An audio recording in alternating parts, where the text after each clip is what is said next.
देखो क्वेश्चन है HCl HNO3 तो एसिडिक बिहेवियर शो करते हैं एक्वा सॉल्यूशन में, जबकि हमारा एल्कोहल ग्लूकोज नहीं करता।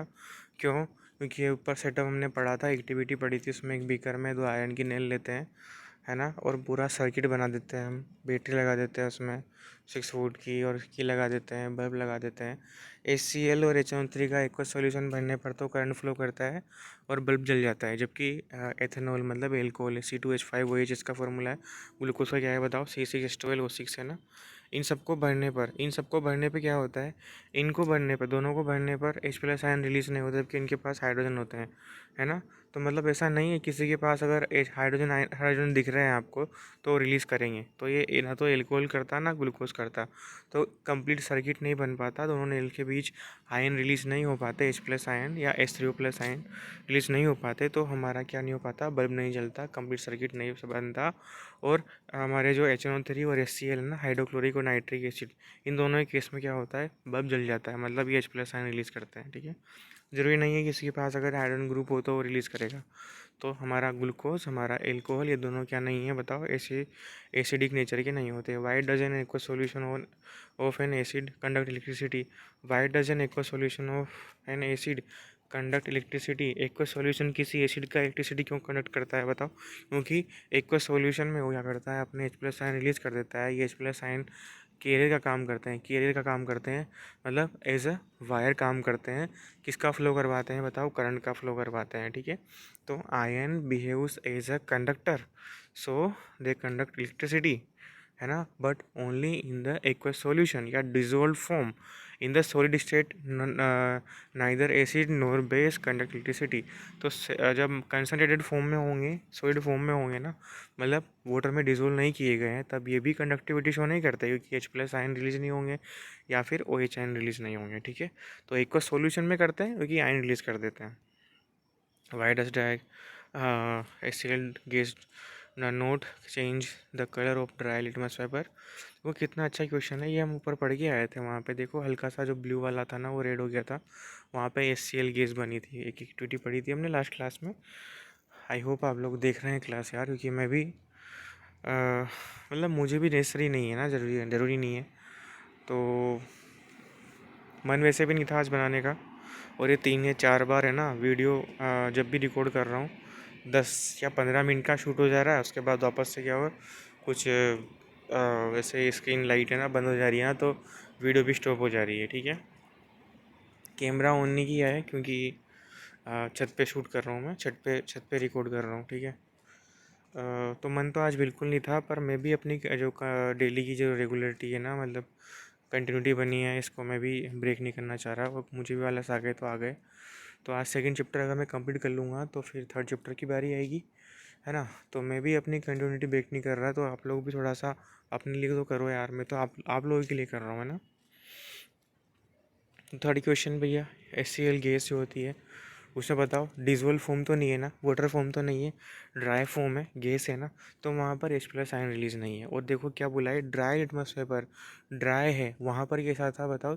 मॉइस्ट वाला, मतलब कि नमी थी उसमें, वाटर था। लेकिन यहाँ पर क्या है, ड्राई है, तो यहाँ पर भी गैस भी ड्राई है और हमारा एटमॉस्फेयर भी ड्राई है। एटमॉस्फेयर भी ड्राई है, तो बताओ यहाँ पर क्या नहीं होंगे, H+ आयन रिलीज नहीं होंगे, डिजोल्व नहीं हो पाएंगे।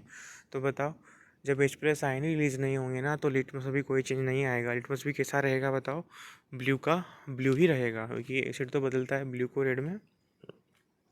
ठीक है, क्योंकि H+ आयन रिलीज नहीं हुए, क्योंकि क्या नहीं था, एक्वस मीडियम नहीं था, इसलिए चेंज नहीं आया, ये इसका रीज़न होगा।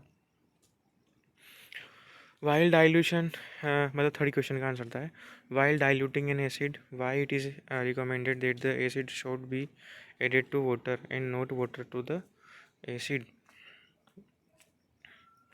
While diluting an acid, acid को डाइल्यूट करते समय, मतलब क्या ऐड करते समय बताइए? वाटर ऐड करते समय। Why it is recommended that the acid should be added to water, ऐसा क्यों रिकमेंड करते हैं कि क्या, किसमें क्या ऐड किया जाए? That acid should be added, मतलब वाटर पहले से हो, फिर बाद में ड्रॉप बाय ड्रॉप क्या ऐड कर रहे हो, धीरे धीरे किसको ऐड कर रहे हो बताइए? आपके एसिड को। Not water to the acid, water को ऐड नहीं किया आना चाहिए किस पर? एसिड पर। तो आपने देखा होगा एक्टिविटी में हमेशा हम ऊपर से ड्रॉप्स बाय ड्रॉप्स क्या ऐड कर रहे होते थे, बताइए। एसिड को ऐड कर रहे होते थे बीच और नीचे ऑलरेडी क्या होते थे, या तो कुछ मेटल्स वगैरह होती थी या वाटर वगैरह होता था, है ना। तो देखो क्या कंडीशन है, क्यों ऐसा करते हैं, ऐसा क्यों रिकमेंड करते हैं, है ना। ऐसा क्यों किया जाना चाहिए, मतलब ये एक तरह से केयर, एक खुद की केयर करने वाला एक तरीके से पॉइंट है। क्योंकि होता क्या है बताइए, अगर not water to the acid, तो देखो क्या होगा। एसिड की होने वाली रिएक्शन कैसी होती है, एक्सोथर्मिक होती है। कैसी होती है, एक्सोथर्मिक। और मान लो अगर हमने ध्यान नहीं रखा, ड्रॉप वाटर को डाइड किया, तो बताओ अगर हमने एक साथ इसको डिसॉल्व कर दिया तो पता है क्या होगा। जो हाँ स्प्लैश आउट वाला पढ़ा था ना आपने पॉइंट अभी थोड़ी देर पहले, कि बताओ रिएक्शन कैसी होगी, एक्सोथर्मिक होगी। और बताओ जो वाटर जब मान लो आपने एक साथ डाल दोगे तो कैसी होगी, एक्सोथर्मिक हो जाएगी। और एक साथ ज़्यादा हीट रिलीज़ होने से वो जो बीकर है वो भी ब्रेक कर सकता है। और साथ में जो उसकी ज़्यादा मतलब अगर अपनी एक्सोथर्मिक रिएक्शन हो गई ना, तो एसिड की कुछ ड्रॉप्स है ना वो भी स्प्लैश आउट हो सकती है, बाहर आ सकती है, आपको बर्निंग कॉज कर सकती है। इसीलिए अगर आप acid drop by drop add करोगे, उसको स्टिर करते रहोगे, मतलब हिलाते रहोगे ना, घुमाते रहोगे, ऐड करते रहोगे, तो मिक्सअप होता रहेगा, तो रिएक्शन ज़्यादा हाईली एक्सोथर्मिक नहीं होगी। इसलिए रिकमेंड करते हैं क्या, कि एसिड को ड्रॉप बाय ड्रॉप ऐड करते रहें, स्टिर करते रहें, ताकि आप एक साथ मतलब कि ज़्यादा अमाउंट में हीट रिलीज़ ना हो, ज़्यादा एक्सोथर्मिक रिएक्शन ना हो, इसलिए। How is the concentration of hydronium ion affected when a solution of acid is diluted. How is the concentration of hydronium ion affected. हाँ, डाइल्यूशन के बारे में दिया हुआ है कि H3O आयन की कंसंट्रेशन पे क्या होता है जब हम उसका डाइल्यूशन करते हैं, मतलब क्या ऐड करते जा रहे हैं बताइए। वाटर को ऐड करते जा रहे हैं तो H प्लस आयन या हाइड्रोनियम आयन को क्या फ़र्क पड़ेगा। Hydronium ion H3O plus ion है ना, एक ही चीज़ है दोनों। H प्लस आयन H2O से रिएक्शन कर लेता है, क्या बनाता है, H3O प्लस आयन, ठीक है वही है। तो क्या होगा, पर यूनिट वॉल्यूम में वाटर की पर यूनिट वॉल्यूम में किसका अमाउंट, किसकी कंसंट्रेशन कम हो जाएगी, H प्लस आयन या H3O प्लस आयन की। क्यों, वही वाला एग्जांपल यार, कि यहाँ कहाँ पे आपने एक कप पानी में एक चम्मच शुगर को घोला था, फिर आप क्या लेके आ गए, एक पूरी बाल्टी में एक चम्मच डाल रहे हैं, तो बताओ वाटर आपने बढ़ा दिया, लेकिन शुगर का तो अमाउंट वही है, मतलब एसिड तो वही है, पर आप वाटर को बढ़ाते जा रहे हो, तो क्या होगा, H प्लस आयन की कंसंट्रेशन कम होती जाएगी। तो बताओ इसका जो कंसंट्रेशन है ना वो कम हो जाएगी, किसकी, हाइड्रोनियम आयन की। How is the concentration of OH ion affected when the excess base is dissolved in the solution of the sodium hydroxide. देखो क्या होगा, जब कंसंट्रेशन में क्या होगा, OH आयन की कैसे प्रभावित होगी, कैसे अफेक्ट होगी, when the excess base is dissolved in a solution of the sodium hydroxide.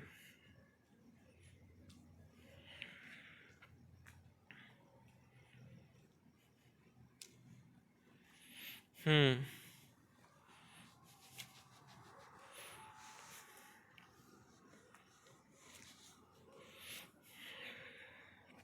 Access base is dissolved in a solution of sodium hydroxide. तो सोडियम हाइड्रोक्साइड तो खुद एक बेस है ना, ठीक है।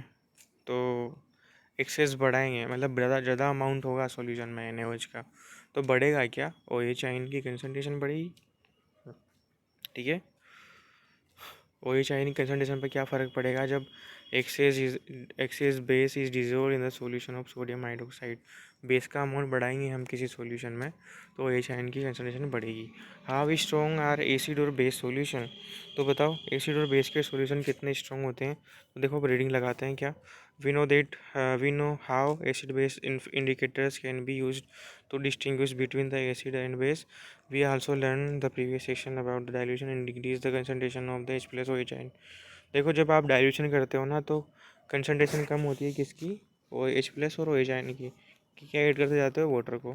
Can we quantitatively find the amount of this ion present in solution. Can we जज how strong give acid bases. We do this by making the universal indicator which is a mixture of the several indicators. देखो ये अब important है, question आ सकता है, what is the universal indicator, what is the universal indicator, question है ये। Universal indicator क्या होता है भैया, ये हमें इंडिकेट करता है कि कितनी अमाउंट है H प्लस आयन की का मतलब कंसनट्रेशन कितनी है एच प्लस की और ओ एच आयन की। जितनी एच प्लस आयन और एच आयन की कंसनट्रेशन होगी ना, ज़्यादा एच प्लस आयन की कंसनट्रेशन है कि सॉल्यूशन मतलब ज़्यादा एसिडिक है, ज़्यादा ओ एच आयन की कंसनट्रेशन है मतलब ज़्यादा ज़्यादा बेसिक है। ठीक है, तो यूनिवर्सल इंडिकेटर हमें इंडिकेट करता है भैया कि कौन सा सॉल्यूशन ज़्यादा एसिडिक है, कौन सा सॉल्यूशन ज़्यादा बेसिक है। ठीक है, तो दिया गया सॉल्यूशन ज़्यादा एसिडिक है दूसरे कंपेयर में या ज़्यादा बेसिक है दूसरे कंपेयर में, तो पता लगेगा किससे, बताइए, हमारे यूनिवर्सल इंडिकेटर से।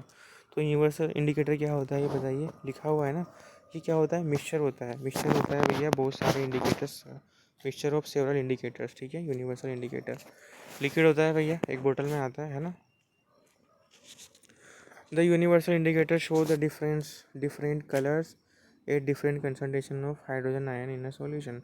तो देखो यूनिवर्सल इंडिकेटर क्या करता है बताइए, ये खुद भी एक सॉल्यूशन है, तो इसमें क्या होता है, कलर में चेंज आता है। जबकि सॉल्यूशन को इसमें ऐड करते हैं ना तो उसे कलर में चेंज आता है, और कलर में चेंज के अकॉर्डिंग ये रीडिंग के थ्रू हम क्या पता कर सकते हैं, इसमें एच प्लस आयन की कंसनट्रेशन। तो इस तरीके से हम स्केल होता है साथ में, तो फिर हम पता कर पाते हैं। तो ये जो लाइन है ना, ये पैराग्राफ है, ये इंपॉर्टेंट है। क्या होता है universal indicator, mixture of several indicators है ना। The universal indicator show the different colours at different concentration of hydrogen ion. तो इस तरीके से हम पता कर पाते हैं हाइड्रोजन आयन की कंसनट्रेशन कलर के अकॉर्डिंग। तो देखो I scale for measuring the hydrogen ion concentration in a solution called pH scale has been developed. तो देखो इसके ऊपर क्या बना होता है, इसकी बोतल के ऊपर ये स्केल आता है साथ में, तो इसमें हम क्या करते हैं बताओ, measuring hydrogen ion concentration in solution called pH scale. तो भैया एक साथ में स्केल आता है, पीएच स्केल बोलते हैं, उसके अकॉर्डिंग हम क्या करते हैं बताओ, हाइड्रोजन आयन कंसनट्रेशन को मेजर कर पाते हैं। ठीक है, और इसको क्या बोलेंगे, पीएच स्केल बोलेंगे। The P in P H stand for the पोंटेज को इस जर्मन। तो देखो जो पी एच में जो पी है ना वो क्या है, क्या टर्म है वो, पोंटेज इन जर्मन। ठीक है, मीनिंग पावर, इसका मतलब क्या होता है, पावर। क्या होता है, पावर, जर्मन वर्ड है, इसका मतलब पोंटेज होता है। On the P H scale we can measure P H generally from 0 to 14। तो बताइए पी एच स्केल पे जो रीडिंग होती है ना वो कहाँ से कहाँ तक होती है, 0 से लेके 14 तक। 0 पे कैसा होता है, वेरी एसिडिक, और 14 पे होता है वेरी एल्कलाइन, मतलब हाईली बेसिक। एल्कलाइन और बेसिक का मतलब एक ही था ना, केवल वाटर में डिजोल्व का फ़र्क था, तो मतलब तो एक ही था। P H should be thought of simply as a number of the which indicate the acidic और basic nature of the solution. तो पी एच क्या इंडिकेट करता है हमें, thought of a simply as number which indicate the acidic और basic nature of a solution. ये हमें number indicate करता है। ठीक है, नंबर इंडिकेट करेगा, उसके अकॉर्डिंग हमें पता लगेगा कि जो सॉल्यूशन है वो कैसा है, एसिडिक है या बेसिक है।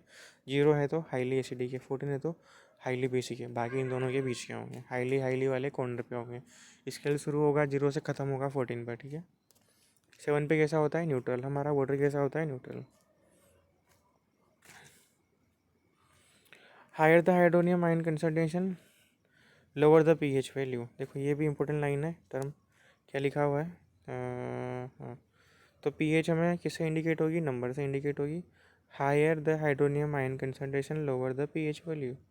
तो देखो यहाँ पर जो पीएच की एक रिलेशन होता है, क्या देखिएगा, जो पीएच का फॉर्मूला होता है ना वो किसके बराबर होता है, माइनस का लोग कंसंट्रेशन किसकी, एच प्लस आयन की। देखो एच प्लस आयन की कंसनट्रेशन की कैसा साइन है, नेगेटिव, मतलब एच प्लस आयन की कंसनट्रेशन बढ़ेगी तो पी एच की वैल्यू घटेगी, और पी एच की वैल्यू बढ़ी तो एच प्लस की कंसनट्रेशन घटेगी। दोनों के बीच कैसा साइन है, नेगेटिव, दोनों में नेगेटिव रिलेशन होता है भैया। एच प्लस आयन की कंसनट्रेशन बढ़ेगी मतलब एच प्लस का मतलब क्या है, H3O प्लस है, उसी फॉर्म में मिलता है, ये सिंगल फॉर्म में नहीं मिलता है ना, H3O बनाकर बैठा रहता है। ठीक है, तो H3O की कंसनट्रेशन बोलो या एच प्लस की कंसनट्रेशन बोलो, अगर इसकी कंसनट्रेशन घटेगी तो पीएच की वैल्यू बढ़ेगी, है ना, और अगर मान लो कि इसकी कंसनट्रेशन घटी तो पीएच की वैल्यू बढ़ी, ये आप ध्यान रखिएगा। ठीक है, तो बताइए अगर एच प्लस आयन की कंसनट्रेशन बहुत कम है, बहुत ज़्यादा कम है, तो उसको एसिड थोड़ी ना बोलेंगे, बहुत कम है तो वो बेस होगा। तो इसीलिए देखो एच प्लस की आयन, एच प्लस कंसनट्रेशन बहुत कम होती है किसमें, बेस में। बेस में तो क्या होते हैं, ओ एच आयन होते हैं, तो एच प्लस बहुत कम किस में होते हैं, बेस में, क्योंकि वहाँ पे तो ओ एच होते हैं। तो इसीलिए पीएच क्या होगी, बहुत ज़्यादा, तो ज़्यादा पीएच पे क्या होते हैं, बेस ही तो होते हैं। 14 पे कौन है, बेस ही तो है, हाईली बेसिक है। और बताओ एच प्लस आयन की कंसनट्रेशन बहुत ज़्यादा, तो पीएच क्या होगी, बहुत ज़्यादा कम, इसीलिए हाईली एसिडिक की पीएच 0 है। ठीक है,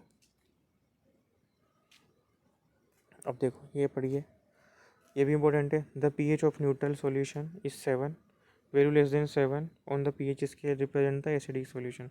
तो भैया 0 से लेके 7 तक तो कौन है, एसिड है, लेकिन 7 पे क्या होता है, न्यूट्रल। क्या लिखा है, 7 पे न्यूट्रल होता है, ऐसे वाटर हो गया, ठीक है। तो भैया 0 से 7 के बीच कौन है, एसिड। जैसे जैसे बताओ 7 से इधर पहुँचेंगे क्या होगा, एसिडिसिटी बढ़ेगी, हाईली एसिडिक 0 पे, ठीक है, और 7 पे तो न्यूट्रल हो जाएगा। तो न्यूट्रल 7 के पहले 6.9 तक तो क्या है, एसिडिक है ना।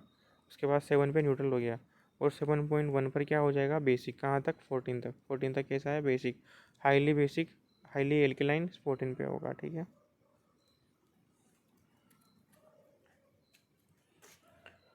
हाँ, as the pH value increase 7 to 14, it is represent an increase on in OH ion concentration in the solution।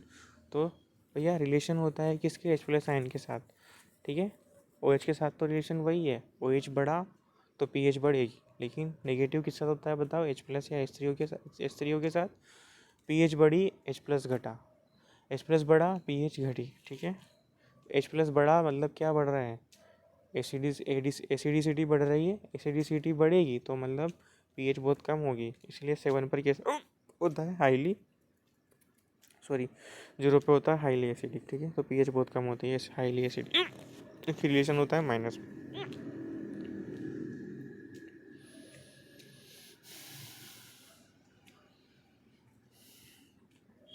Increase in OH ion concentration in the solution, that is increase the strength of alkali. बताओ OH ion की concentration बढ़ने पर पता लगता है कि क्या बढ़ रही है, बताओ, बेसिसिटी या फिर एल्केलिनिटी, है ना। एल्केलाइन होता जा रहा है ना वो, ठीक है। देखिए अब इसको देखते हैं स्केल को। तो स्केल भैया कैसा होता है, 0 से लेके 7 तक होता है। 0 से स्टार्ट होता है, 7 पे ख़त्म हो जाता है। इस पे हाईली बेसिक, यहाँ पे हाईली एसिडिक मतलब 7 के इधर जाने पर एसिडिसिटी बढ़ती है, 7 के इधर जाने पर कैसा बढ़ता है, बेसिक हो जाता है या फिर एल्कलाइन हो जाता है। एल्कलाइन भी एक ही चीज़ है, दोनों बेसिक, दोनों याद रहेगा आप लोगों को। 0 पे कैसा होता है, न्यूट्रल होता है, जैसे वाटर, ठीक है। तो स्केल आपको बना के आना है। अगर यूनिवर्सल इंडिकेटर आ गया तो सबसे पहले आप लिखोगे क्या है, ये सेवरल इंडिकेटर्स का मिक्सचर है भैया। खुद एक सॉल्यूशन होता है जिसमें कलर में चेंज आता है, और कलर में चेंज के अकॉर्डिंग हम पीएच स्केल पर उसकी नंबर में वैल्यू डिटरमाइन करते हैं। और अगर वो डिटरमाइन हो गई ना, तो उसके अकॉर्डिंग, नंबर के अकॉर्डिंग हम क्या बता पाते हैं कि सॉल्यूशन एसिडिक है या बेसिक है। और जो स्केल होता है वो 0 से स्टार्ट होता है, 7 पे ख़त्म होता है, और ये क्या कहलाता है, पीएच स्केल। यहाँ पर पी जो है ना पीएच में, और देखो पी और एच ऐसा नहीं है, दोनों सेम अल्फ़ाबेट नहीं होते, ये पी छोटा होता है। देखो यहाँ पे दिखाया क्या होगा, पी छोटा होता है और एच कैसा होता है, कैपिटल में, और ऊपर लिखा होता है हल्का सा, ऐसे लिखना है। कुछ स्टूडेंट होते हैं ना वो ऐसे लिख देते हैं, ऐसे पी एच, ये भी गलत है। कुछ होते हैं जो ऐसे लिख देते हैं, ये भी गलत है। कैसा कैसा होता है, पी छोटा होता है, फिर उसके ऊपर क्या आता है, ऐसा एच, एच बनाया जाता है, ठीक है। आ रहा है समझ में, ऐसा ऐसा ऊपर आता है थोड़ा सा, ठीक है। पी नीचे होता है पैरों में, हाइड्रोजन उसके ऊपर, इस तरीके से, ठीक है। यहाँ पर पी किसको रिप्रेजेंट करता है, पोंटेज। पोंटेज जर्मन वर्ड है, इसका मतलब क्या है, पावर है, ठीक है। तो ये आपको समझाना चाहिए भैया, variation of the pH with change in the concentration of H+ and OH ion. तो भैया जब भी आप डायग्राम वगैरह बनाए ना, तो साथ में क्या करें, लेबलिंग जरूर करनी है, डायग्राम का नेम जरूर कर दें, ठीक है। Test the pH values of the solution given in the table 2.2। भैया यहाँ पर क्या दिए गए हैं, कुछ एग्जाम्पल आपको दिए हुए हैं, पता करना है आपको टेस्ट करके। अब आप ऐसा तो है नहीं कि सब लेके आओगे, कलेक्ट करोगे, उसके बाद आप टेस्ट करोगे। कर लो तो अच्छी बात है, इतने कोई रेयर मीटर नहीं दिया गया आपको, सलाइवा मिल जाएगी, है ना, आपके पास ही होती है। बिफोर मिल, आफ्टर मिल आप कलेक्ट कर लें, उसके बाद उसकी पीएच आप टेस्ट कर सकते हैं। किससे बताइए, इससे यूनिवर्सल इंडिकेटर्स हैं, ठीक है। Coffee, carrot juice, tomato juice, tap water, नल का पानी, इन सब के पीएच आप ज्ञात कर सकते हैं। NaOH सोडियम हाइड्रोक्साइड, और HCl हाइड्रोक्लोरिक एसिड। देखो ओरिजिनल में इस तरीके से होता है, कलर में चेंज के अकॉर्डिंग क्या बता पाते हैं हम, रीडिंग की कितना नंबर है इसका, और नंबर के अकॉर्डिंग क्या आता है बताइए, हमारा एसिडिक है या बेसिक है। ज़्यादा एसिडिक कौन है, कम कम एसिडिक कौन है, तो बताओ। सबसे पहले रेड, फिर हल्का रेड, ठीक है। उसके बाद थोड़ा सा और कलर थोड़ा सा चेंज हो रहा है, ऑरेंज में हो गया, फिर लाइट ऑरेंज, फिर और लाइट, फिर और लाइट, फिर ग्रीन, फिर थोड़ा ज़्यादा ग्रीन, फिर डार्क हो गया, डार्क हो गया, फिर ग्रीन ब्लू, फिर ब्लू, फिर डार्क ब्लू होता जा रहा है। और 14 पर कैसा होता है बताइए? हाईली कलर हो गया ना, कलर कैसा हो जा रहा है बताइए? ज़्यादा डार्क होता जा रहा है, ठीक है। तो रेड होता है 0 पे, मतलब एसिडिक जो होते हैं ना, है ना, अरे देखा होगा ना, बेस जो होते हैं वो ब्लू को बदलते हैं, सॉरी रेड को बदलते हैं ब्लू में। तो इसलिए देखो 14 पर बेस कैसा होता है? एकदम हाईली ब्लू, वॉयलेट जैसा, है ना। वो बताओ, वो अपने जो एसिड होते हैं वो बदलते हैं किसको? ब्लू को, किस में? रेड में। तो हाईली रेड कैसा होता है बताओ? 0। तो देखो हमारे यहाँ पे देखो कुछ पीएच भी बताई गई है क्या? 1.2 किसकी होती है? गेस्ट्रिक जूस की, है ना। गेस्ट्रिक जूस कहाँ पे होता है बताइए? आपके स्टमक में। स्टमक में गेस्ट्रिक ग्लैंड होती है, वो रिलीज़ करती है गेस्ट्रिक जूस को। लेमन जूस की पीएच 2.2 होती है भैया। प्योर ब्लड की कितनी होती है? और प्योर वाटर की 7.4, 7.4। प्योर वाटर की 7.4, प्योर वाटर की 7.4, ब्लड की भी 7.4। तो 7 के आसपास है ना, तो न्यूट्रल बोल सकते हैं, है ना। Milk of magnesia, milk of magnesia की है कितनी है बताइए? 10, मतलब कि MgOH2, मिल्क ऑफ मैग्नीशिया, है ना। चेक कीजिएगा एक बार, एक चेक कीजिए एक बार, चेक कीजिएगा आप लोग कि मिल्क ऑफ मैग्नीशिया का फॉर्मूला MgOH2 है ना, ठीक है। सोडियम हाइड्रोक्साइड बताइए, हाईली एसिड की कितनी पीएच है बताइए? 14 कितनी है पीएच? मतलब हाईली अगर बेसिक आपको लिखने के लिए है ना, तो कौन है? सोडियम का हाइड्रोक्साइड फॉर्मूला क्या होता है? NaOH, NaOH हाईली बेसिक होता है, 14 पीएच होती है भैया, ठीक है। तो देखो pH scale, pH of some common substances on pH paper. तो पीएच पेपर है भैया, इस पर कलर में चेंज आप लिख के आ सकते हैं। 0 पर हाईली कैसा होगा? डार्क रेड, 14 पर डार्क ब्लू, और बीच में क्या होगा बताइए? धीरे धीरे इसमें क्या आ रहा है? चेंज। 7 पर कैसा हो जाता है बताइए? लाइट ग्रीन, है ना। और उसके बाद धीरे धीरे धीरे ब्लू होगा, और पहले रेड से हल्का हल्का ऑरेंज होकर कैसा हो गया? येलो, येलो से ग्रीन होता जा रहा है, ठीक है। The strength of the acid or base depend on the number of H plus ion and OH ion produced respectively. If we take hydrochloric acid and acetic acid on the same concentration, 7 molar, then these produce different amount of the hydrogen ion acid that give rise to more H plus ion are said to strong acid. देखो देखो देखो आपके जो acid और acid होते हैं ना, उनको बांट सकते हैं दो कैटेगरी में। किस किस में बताइए सर? स्ट्रॉन्ग एसिड और वीक एसिड, ठीक है। देखो जो वीक एसिड होता है ना, इसको क्या बोलते हैं? इसको बोलते हैं ऑर्गेनिक एसिड। ऑर्गेनिक एसिड कहाँ मिलते हैं बताइए? फ्रूट्स में। कहाँ मिलते हैं? फ्रूट्स में, वेजिटेबल्स में। तो जो नेचर से मिलती हैं चीज़ें, नेचर से, उनमें मिलते हैं कौन? हमारे वीक एसिड, ठीक है। वीक होते हैं acetic acid, tartaric acid, oxalic acid, है ना। सिट्रिक एसिड की सिट्रस फ्रूट में मिलती है। जबकि जो मिनरलिक एसिड होते हैं ना, उनको बोलते हैं स्ट्रॉन्ग एसिड। स्ट्रॉन्ग एसिड कहाँ से मिलते हैं बताओ? मिनरल की फॉर्म में, मतलब अर्थ क्रस्ट से निकलते हैं मिनरल्स, तो मिनरल्स की फॉर्म में मिलते हैं भैया, ठीक है। जैसे कि हमारा हाइड्रोक्लोरिक एसिड H2SO4, है ना। साथ में कौन? HNO3। ये सब कैसे हैं? स्ट्रॉन्ग एसिड है, हाईली एसिडिक है, बताइए। हमारा एसिडिक एसिड कैसा है बताइए? वीक एसिड किसमें मिलता है? फ्रूट्स में ही मिलता है सर। हमारे मैक्सिमम जो फ्रूट्स होते हैं ना, वो इसीलिए हमें टेस्टफुल लगते हैं, इसीलिए हमें अच्छे लगते हैं, क्योंकि उसमें क्या होते हैं? एसिड होता है। एसिड की वजह से वो अच्छे लगते हैं, बताइए। हमारे हमारे दूध में भी तो क्या है? हमारे दूध में लेक्टोज शुगर है ना, वो कर्ड बनने पर बदल जाती है लैक्टिक एसिड में। किस में? लैक्टिक एसिड में। इसीलिए हमें दही अच्छा लगता है ना, खट्टा लगता है। तो ऐसा नहीं है, जो वीक एसिड है ना भैया, वो हमारे लिए हार्मफुल नहीं है। वीक एसिड हमारे लिए हार्मफुल नहीं है, लेकिन स्ट्रॉन्ग एसिड हमारे लिए हार्मफुल है। टच भी नहीं कर सकता है, हमें टेस्ट भी नहीं कर सकते, है ना। पता है ना अपन को कि हार्मफुल हो सकता है, लेकिन वीक एसिड को तो हम खाते ही हैं, फ्रूट्स में तो वही होते हैं, इसीलिए फ्रूट का टेस्ट हमें अच्छा लगता है, ठीक है। तो देखो हमने एसिड को बांट दिया ऑर्गेनिक एसिड या वीक एसिड या फिर मिनरल एसिड या स्ट्रॉन्ग एसिड में। मिनरल एसिड बोलो या स्ट्रॉन्ग एसिड बोलो, वीक एसिड बोलो या ऑर्गेनिक एसिड बोलो। ऑर्गेनिक के एग्जांपल टार्ट्रिक एसिड, एक्जोलिक एसिड, है ना। ऑक्जेलिक एसिड हो गया, सिट्रिक एसिड हो गया, सिट्रस से मिलता है, ठीक है। और हमारे देखो जो हमारा जो चीटी है ना, एंड जो स्टिंग करती है, एंड की स्टिंग में भी क्या होता है? एसिड होता है, ठीक है। इधर स्ट्रॉन्ग एसिड में HCl, H2SO4, HNO3, ये सब इसके एग्जाम्पल है। जो हाईली, मतलब जो स्ट्रॉन्ग एसिड है ना भैया, वो पूरा 100% डिजोल्व होकर H प्लस आयन रिलीज़ करता है। वो H प्लस आयन ज़्यादा रिलीज़ करते हैं, ज़्यादा H प्लस आयन रिलीज़ करते हैं, इसलिए ज़्यादा एसिडिक है। जो हमारे वीक एसिड है ना, वो कम H प्लस आयन रिलीज़ करते हैं, इसलिए वीक एसिड है। 100% डिजोल्व नहीं होते, 100% टूट कर H प्लस आयन नहीं देते, याद रखिएगा। सेम बेस के लिए है भैया, जो स्ट्रॉन्ग बेस है ना वो कौन है बताइए, NaOH कौन है, अभी पढ़ के आए थे, सोडियम का हाइड्रोक्साइड। 14 pH होता है, जबकि MgOH2 मिल्क ऑफ मैग्नीशिया उसके pH 10 होती है, तो वीक बेस है ना।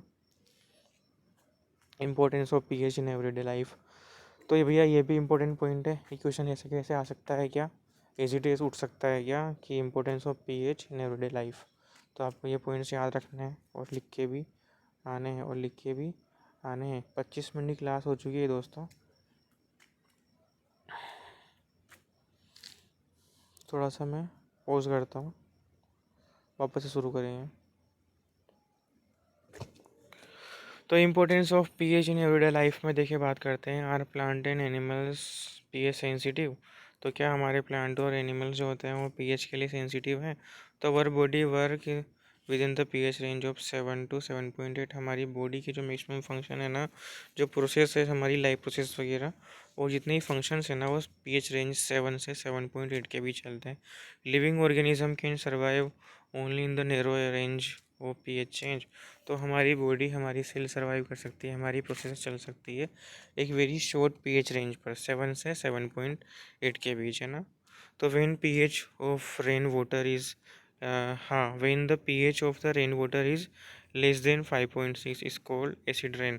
जब जो हमारी जो रेन होती है ना, रेन, उस रेन की पीएच अगर 5.6 से कम पाई जाए तो उसका बोल देंगे एसिडिक रेन। क्या बोल देंगे, acid rain. When acid rain flows into the rivers, it lowers the pH of the river water. The survival of the aquatic life in such river become difficult। देखो क्या होगा अगर एसिडिक रेन हो रही है ना, 5.6 से नीचे पीएच है ना, तो क्या होगा, इस बारिश से आने वाला पानी जो है वो बहकर नदियों में जाएगा। नदियों में जाएगा तो नदियों से पानी कहाँ पहुँचेगा बताइए, हाँ, नदियों में पहुँचेगा। तो नदियों में क्या रहते हैं बताओ, हमारी क्या एक्वाटिक लाइफ है, मछलियाँ हैं, कई सारी चीज़ें हैं, सी फूड है हमारा, है ना। तो मराइन जो हमारे ऑर्गेनिज्म है ना, तो मान लो मराइन में तो खेत ठीक है, लेकिन जो रिवर्स हैं, हमें जितने भी उसमें हमारी एक्वाटिक लाइफ है, जो ऑर्गेनिज्म है, लिविंग ऑर्गेनिज्म, क्या होंगे बताइए, उनके लिए कैसा होगा, हार्मफुल होगा, डिफ़िकल्ट हो जाएगा उनका वहाँ सर्वाइव करना, ठीक है। क्योंकि हमारा भी पीएच रेंज, हम भी ऑर्गेनिज्म ही है ना, हम भी क्या है, लिविंग बीइंग है ना। तो हम भी प्लांट्स, मतलब प्लांट्स तो है ही सही, एनिमल्स भी है ना। तो देखो रिवर में कई सारे ऐसे प्लांट स्पीसीज़ भी हैं और कई सारे हमें एनिमल्स भी हैं। वो सब क्या होगा, उनके लिए डिफ़िकल्ट होगा। और हम खुद भी, हमारी भी, हम भी क्या है, एनिमल है, तो हमारी भी कई सारी प्रोसेसेस क्या है 7 से 7.8 के बीच चलती है। अगर मान लो हाईली एसिडिक हो जाए तो तब भी सर्वाइव नहीं कर पाएंगे, और अगर मान लो हाईली बेसिक हो जाए तब भी सर्वाइव नहीं कर पाएंगे। हम कहाँ सर्वाइव करते हैं, न्यूट्रल से हल्का सा बेसिक की ओर, 7 से 7.8 के बीच।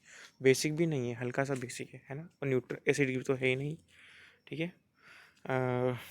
Acid in other plan planets, है ना, अदर प्लानेट्स की बात करते हैं आपको। Atmosphere of the Venus is made up of the thick white and yellowish clouds of sulphuric acid. Do you think life can exist on this planet. तो देखो जो वीनस है ना, प्लानट है ना, हमारे अर्थ के अलावा दूसरा प्लानट है। तो ये भैया यहाँ पर किसका बना हुआ है, white yellowish cloud of sulphuric acid किसका बना हुआ है बताओ। ये थिक वाइट येलोविश क्लाउड किसके हैं, सल्फ्यूरिक एसिड के। तो क्या आपको लगता है कि यहाँ लाइफ एग्जिस्ट कर सकती है, नहीं। लाइफ तो कहाँ एग्जिस्ट करती है बताइए, पीएच क्या है देखा आपने।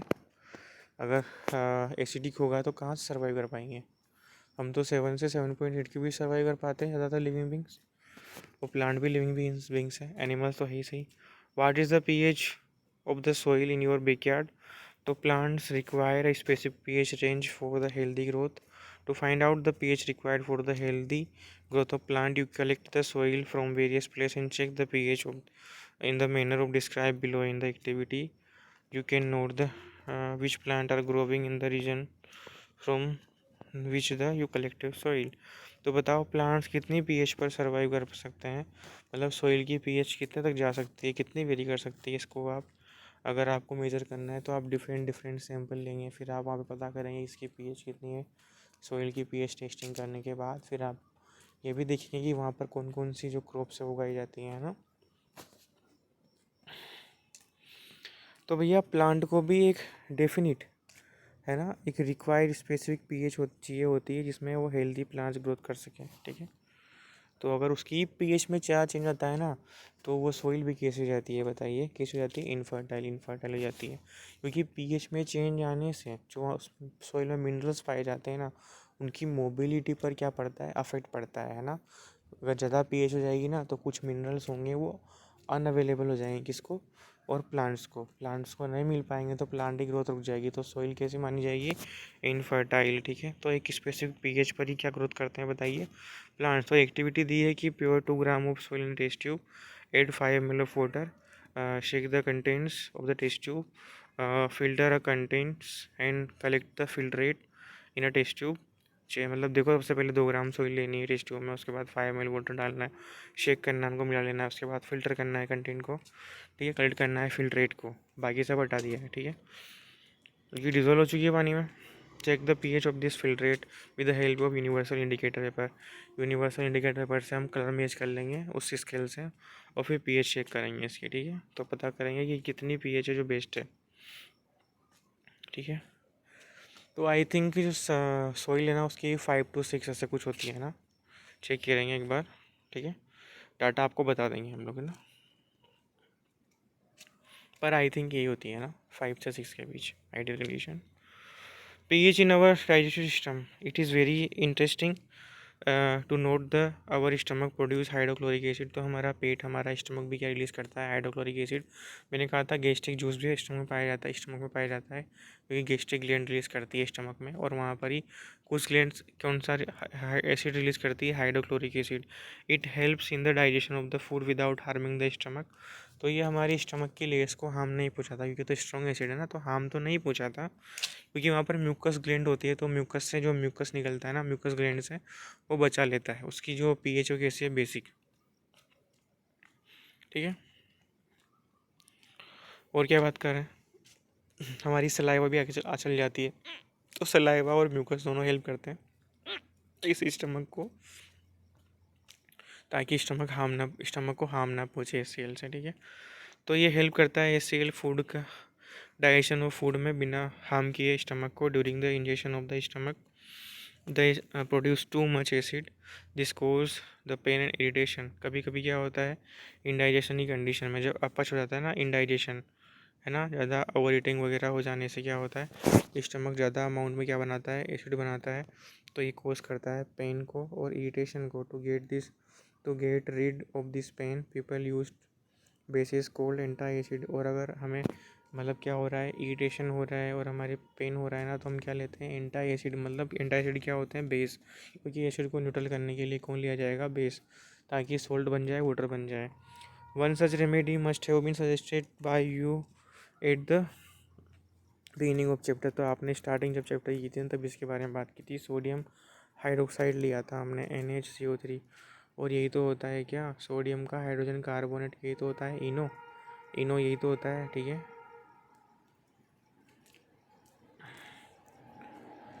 The anti acid neutralise the excess acid. Magnesium hydroxide ले सकते हैं आप, तो magnesium hydroxide milk of magnesium ले सकते हैं, MgOH2 ही होता है इसका फार्मूला। तो आप इसको प्रीफर कर सकते हैं, या माइल्ड बेस को यूज़ कर सकते हैं, या फिर वो NaCO3 तो था ही सही, है ना। ये भी एक इसकी रेमेडी है। एसिडिसिटी हो जाती है तो मतलब क्या होता है, पेन होता है, इरिटेशन होता है ना। PH change is the cause of the tooth decay. तो देखो पीएच चेंज होने से हमारे दांत भी गिर सकते हैं, टूथ डिके हो सकता है ना, टीथ डिग्रेडेशन हो सकता है। Tooth decay starts when the pH of the mouth is lower than the 5.5। तो हमारे माउथ की पीएच अगर 5.5 के नीचे चली जाएगी ना, तो टूथ डिकेइंग भी स्टार्ट हो जाएगा, टूथ डिकेइंग भी स्टार्ट हो जाएगा, ठीक है।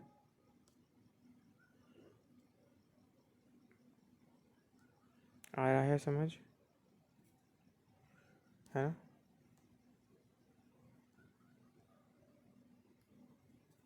नहीं वही सही है ना, सही, वही सही है।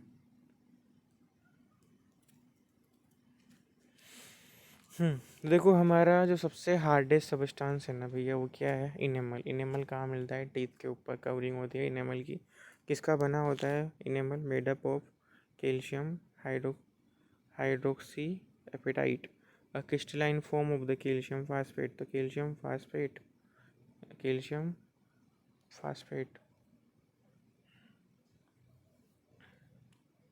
CA3PO4 है ना, CA3PO4 होगा कैल्शियम फास्फोरेट का फॉर्मूला, CA3PO4। तो कैल्शियम फास्फेट का क्रिस्टलाइन फॉर्म से बना होता है, कैल्शियम हाइड्रोक्सी एपेटाइट का बना होता है इनेमल। तो is the hardest substances in the body. तो हमारी बॉडी का सबसे हार्ड सबस्टांस क्या है बताओ? इनेमल, जो टीथ में पाया जाता है। इससे हार्ड कुछ भी नहीं है हमारी बॉडी में। It does not dissolve in the water. ये वाटर में डिजोल्व तो नहीं होता, but is corroded with when the pH of the mouth is below 5.5। सबसे हार्डेस्ट सब्सटेंस है हमारी पूरी बॉडी का। कोई बोन कुछ भी स्ट्रॉन्ग नहीं है इसके मुकाबले, एनिमल के मुकाबले। लेकिन जब पीएच हमारे माउथ की 5.5 से बिलो चली जाएगी ना, तब ये भी क्या होगा? डिग्रेड। ये भी क्या होगा? डिग्रेड हो जाएगा बिलो जाने पर। Bacteria present in the mouth produce the acids. तो देखो कभी कभी हम खाना खाने के बाद मीठा खा लिया, खाना खा लिया, लेकिन हम क्या नहीं कर रहे बताइए? कुल्ले नहीं किए हमने ना, मुंह को ढंग से साफ़ नहीं किया है, तो बताओ बैक्टीरिया वगैरह, हमारा मुंह तो खुलेगा ही ना। तो बैक्टीरिया वगैरह हमारे माउथ में एंटर कर जाएंगे, और मान लो हमारे दांतों पर कोई फूड के पार्टिकल्स रह गए ना, food particle remaining in the mouth after eating, तो क्या होगा? तो क्या होगा बताओ? क्या बनाएंगे? यहाँ पे शुगर होगी ना, शुगर उसको डिग्रेड करेंगे। मान लो मीठा खाया, तो जो शुगर होगी ना मीठा खाने से, उसको डिग्रेड करेगा फूड पार्टिकल को, और क्या बनाएगा? एसिड। क्या बनाएगा? एसिड। इसलिए पीएच जो होगी 5.5 के नीचे चली जाएगी, 5.5 के नीचे चली जाएगी, ठीक है। Using toothpaste way which generally basic for cleaning the teeth utilise the excess acid and the prevent the tooth decaying. तो देखो हम जो कोलगेट कर रहे हैं ना, वो कैसी होती है? बेसिक। कैसी होती है? बेसिक। तो वो न्यूट्रलाइज कर देती है किसको? न्यूट्रलाइज कर देती है किसको? एसिड को। किसको? एसिड को। Excess of acid and prevent tooth decaying, और इसलिए हमारे दांतों को टूटने से बचाती है। इसलिए ब्रश करना ज़रूरी है।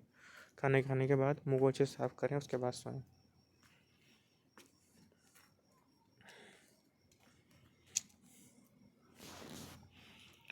तो जिनको ज़्यादा मीठा पसंद है ना, वो ज़्यादा ध्यान रखें, है ना। देखो क्या बचा है इसके बाद, क्वेश्चन आएंगे। फिर सोल्ट आ जाएंगे। क्या आ जाएंगे? सोल्ट्स आ जाएंगे। तो सोल्ट्स भी आज ही कराएंगे क्या? 37 से हो तो जाएगा। 37 मिनट की क्लास हुई है अभी तो, 40 मान लो आप तो, ठीक है।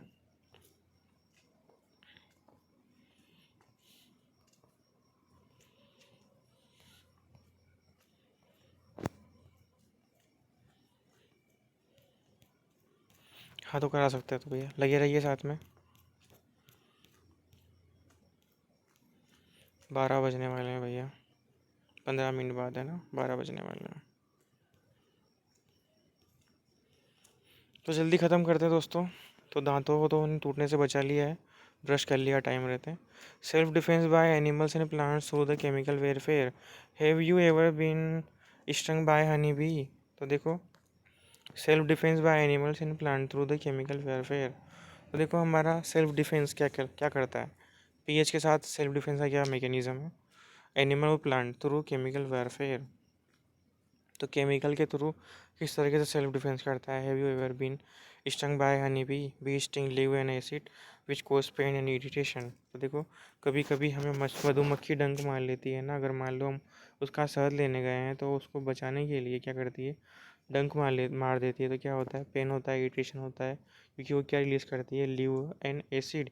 Use of mild base like baking soda on the sting give the relief. तो बेकिंग सोडा मतलब इनो का यूज़ करें, NaCO3 का यूज़ करेंगे तो आपको रिलीफ मिलेगा, क्योंकि उसमें क्या होता है? बेस। उसने क्या छोड़ा था? आपकी स्टिंग मार के acid. Stinging hair of the nettle leaves inject the methanoic acid cause burning pain. तो देखो इस तरीके से एक और प्लांट है, क्या? Stinging hair of the nettle leaves है ना। नेटल एक प्लांट होगा, उसकी लीव्स होती है ना, वो क्या रिलीज करती है? Methanoic acid. ये इंपॉर्टेंट पॉइंट है ना। मेथेनोइक एसिड कौन रिलीज करता है? हमारा नेटल लीव्स, है ना। तो भैया उससे क्या होता है? मेथेनोइक एसिड से भी हमें पेन फील होता है, ध्यान रखिएगा। Nature provide utilisation option. तो nettle is herbaceous plant, nettle herbaceous plant which grows in wild. Its leaves have stinging hair. इसके लीव्स पे क्या होती है? स्टिंगिंग हेयर होते हैं, which cause pain painful stings when touch accidentally, अगर हम टच कर लेंगे तो हमारे को क्या कर सकता है, ये स्टिंग कर सकता है। This is due to the methanoic acid secreted by them, और जो बर्निंग वगैरह होगी ना उसके बाद वो किससे होगी, मेथेनोइक एसिड से होगी। Traditional remedy is rubbing the area with the leaf of the dog plant, और अगर हमें इससे क्या कर सकता है, हमें इससे इसका इलाज करना है तो हमें डोग प्लांट्स की लीफ को यहाँ पे क्या करना पड़ेगा, रब करना पड़ेगा। Which open grows beside the nettle in the wild, can you guess, और ये भी पाया जाता है नेटल नेटल प्लांट की तरह ही, है ना, नेचर में, नेचर ऑफ डोग प्लांट। तो बताओ, जब अगर इसमें मेथनोइक एसिड था नेटल प्लांट्स में, और उसकी रेमेडी के तौर पर हमने किसको यूज़ किया, डोग प्लांट को, तो डोग प्लांट कैसा हुआ, कैसा होगा इसका नेचर, बेसिक, ठीक है, इसलिए रेमेडी की फॉर्म में यूज़ हो रहा है, क्योंकि मेथनोइक एसिड को इफेक्ट वो इसने कम कर दिया है ना। Touch the you accidentally touch the nettle plant while trekking, आप ट्रेकिंग कर रहे हैं, गलती से आपने छू लिया है इसको, तो आपको क्या हो गई है, बर्निंग हो रही है। Are you aware of any other effective traditional remedies for such things, तो क्या आप बाकी और रेमेडीज़ के बारे में जानते हो जिससे आप ऐसी कंडीशन में बच सकते हो। तो कुछ नेचुरल अकरिंग एसिड से देखो, जैसे ये विनेगर नेचुरल सोर्स है किसका, एसिटिक एसिड का, ऑरेंज किसका, सिट्रिक एसिड का, टेमरिन किसका है, टार्ट्रिक एसिड का, तो हमारी इमली में टार्ट्रिक एसिड मिलता है, टोमेटो में ऑक्सैलिक मिलता है, कर्ड में लैक्टिक एसिड है क्योंकि मिल्क में लैक्टोज शुगर था, लेमन में सिट्रिक एसिड है भैया, सारा संतरा मतलब मैंड्रीन वगैरह हो गया, लेमन हो गया, सिट्रस फ्रूट हो गया, ये सब में सिट्रिक एसिड होता है। एंटिस्टिंग में मेथोनिक एसिड है, और ऊपर देखो जो नेटल प्लांट था उसमें भी क्या था, मेथोनिक एसिड था, है ना, तो नेटल एस्टिंग में भी मेथोनिक एसिड है। देखो क्वेश्चंस की बारी है, बाद में लेंगे। अब सोल्स के बारे में बात करते हैं। क्वेश्चन से आप आपकी जो गाइड है उससे देखें, बाकी हम कोशिश करेंगे नेक्स्ट लेक्चर में इसको कंटिन्यू कराएंगे। More about salts. In the previous section, we have seen information about the salt during the various reaction. तो देखो जितनी भी रिएक्शन अपन ने ऊपर पढ़ी कहीं जगह आया सॉल्ट बनता है, सॉल्ट बनता है, ठीक है। तो let us understand more about their preparation properties uses, तो हम यहाँ पर क्या पढ़ेंगे, उनके प्रिपरेशन के मेथड्स और प्रॉपर्टीज़ और यूज़। तो फैमिली ऑफ सोल्ट्स के बारे में बात करते हैं। Right the chemical formula of the salt given, तो कुछ सोल्ट्स के एग्जांपल यहाँ पर आपको दिए गए हैं। तो ये एसिड ही नहीं है ना ये बेस है, ये क्या है, सोल्ट है। पोटेशियम का सल्फेट, सोडियम का सल्फेट, कैल्शियम का सल्फेट, मैग्नीशियम का सल्फेट, कॉपर का sulphate, sodium chloride, sodium nitrate, sodium carbonate, ammonium chloride, ठीक है। देखो अमोनियम में क्लोराइड कहाँ से आया है, HCl से Cl आया है, अमोनिया कहाँ से आया, NH4 से, OH से ये आया अमोनियम, तो और यहाँ से Cl आ गया, क्या बन गया बताइए, अमोनियम का क्लोराइड। जैसे यहाँ पे देखिए सोडियम कार्बोनेट कैसे बना, तो कैसे बना बताइए, NaOH से सोडियम आया, और कार्बोनेट बताइए कहाँ से आया होगा, कार्बोनिक एसिड H2CO3 से, ठीक है। तो क्या बन गया, सोडियम का कार्बोनेट बन गया ऐसा। पोटेशियम सल्फेट कैसे बना, देखो पोटेशियम के OH के OH से पोटेशियम आया है, सल्फेट H2SO4 का आया है, सल्फेट है ना, तो K2SO4 बन गया। सोडियम का सल्फेट Na2SO4 कैसे बना होगा बताइए, NaOH और H2SO4 से बना होगा। कैल्शियम का सल्फेट CaOH2 H2SO4 से बना होगा। मैग्नीशियम का सल्फेट किस किस से बना होगा, मतलब MgSO4 कैसे बना होगा, MgOH2 की रिएक्शन हुई होगी किससे, MgOH2 की रिएक्शन हुई होगी H2SO4 से बना होगा। कॉपर सल्फेट कैसे बना होगा, हाँ कॉपर सल्फेट, तो बताइए कॉपर सल्फेट कैसा बना होगा।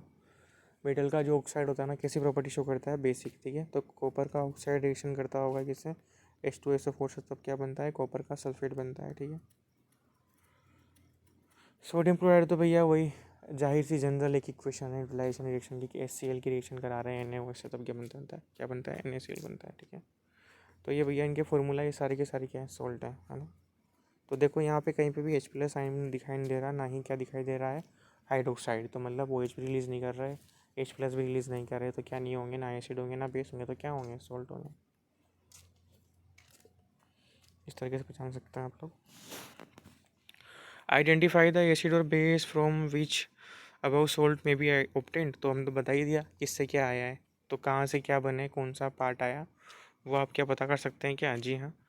Salt have some positive negative radicals are said to belong to a family, तो ऐसे सोल्ड जिनमें सेम पॉजिटिव और नेगेटिव रेडिकल प्रेजेंट हो वो सेम फैमिली से बिलोंग करेंगे, जैसे NaCl and Na2SO4 belong to the family sodium salt.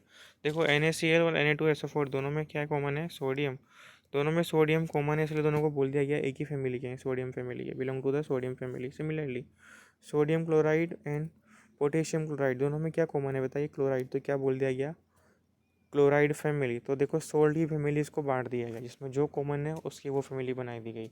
Sulphate common है कि नहीं दो सोल्ट में, तो बोल दिया सल्फेट फैमिली, है ना। Cl कॉमन है तो बोल दिया क्लोराइड फैमिली, है ना। सोडियम कॉमन है तो क्या बोल दिया, सोडियम फैमिली। तो सोल्ट की फैमिली बना दी गई, ग्रुपिज्म कर दिया गया है। पीएच ऑफ सोल्ट के बारे में बात करते हैं। देखो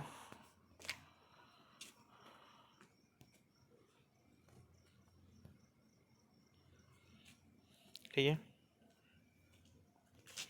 तो आई थिंक एक छोटा सा लेक्चर और दे देते हैं इसके बारे में, तो यहीं तक आज छोड़ते हैं। पीएच कल पढ़ेंगे, ठीक है। Good night. मैं भी ये चलता हूँ नीचे, है ना। तो कंटिन्यू करें अपनी स्टडीज़ और प्लीज़ कंटिन्यूटी बना के रखें, वरना मुझे भी आलस आ जाएंगे, है ना।